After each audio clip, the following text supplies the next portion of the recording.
অপরাজিত মোহামেডানকে হারিয়ে premier division hockey league জমিয়ে তুলল মেরিনার ইয়াংস। সবুজের হ্যাটট্রিকে সাদা কালোদের ৩-২ গোলে হারিয়েছে ক্লাবটি। আরেক ম্যাচে উষা ক্রীড়া চক্রকে ৩-২ গোলে হারিয়ে শিরোপা দৌড়ে টিকে রইল আবাহনী। ঈদের আমেজ শেষ হতে না হতেই হকি লিগে বড় ম্যাচ। শিরোপা প্রত্যাশী মোহামেডান মেরিনার্স লড়াই, সমালোচনা বিতর্ক ছিল এ ম্যাচেও।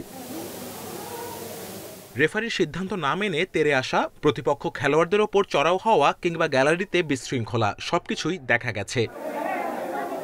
আমাকে হকি দিয়ে বাড়ি মারছে, হয়তো এটা ইন্টেনশনালি বা একটা খেলার পার্ট, বাট আমি যদি কারো ফ্যামিলি নিয়ে কথা বলি, কারো বাপ মা নিয়ে গালিগালাজ করি, এটা কিন্তু কখনো আমার ফ্যামিলি আমাকে এটা শিক্ষা দেয়নি।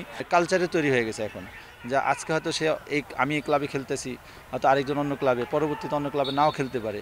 দিন শেষে আবার তারা আমিও হকি প্লেয়ার, সেও হকি প্লেয়ার, দেখা হবে। নববর্ষের দিনটি স্মরণীয় করে রাখতে পারত আসরে অপরাজিত থাকা মোহামেডান। তবে সবুজের হ্যাটট্রিকে শিরোপা স্বপ্নে ধাক্কা লেগেছে সাদা কালোদের। অলিম্পিকে খেলা কোরিয়ান জ্যাংজং এর সাথে অধিনায়ক জিমির গোলে ৩-২ ব্যবধানে হার টিটুর দলের। সমান ১৩ ম্যাচে মোহামেডানের চেয়ে মাত্র ১ পয়েন্ট পিছিয়ে মেরিনার্স।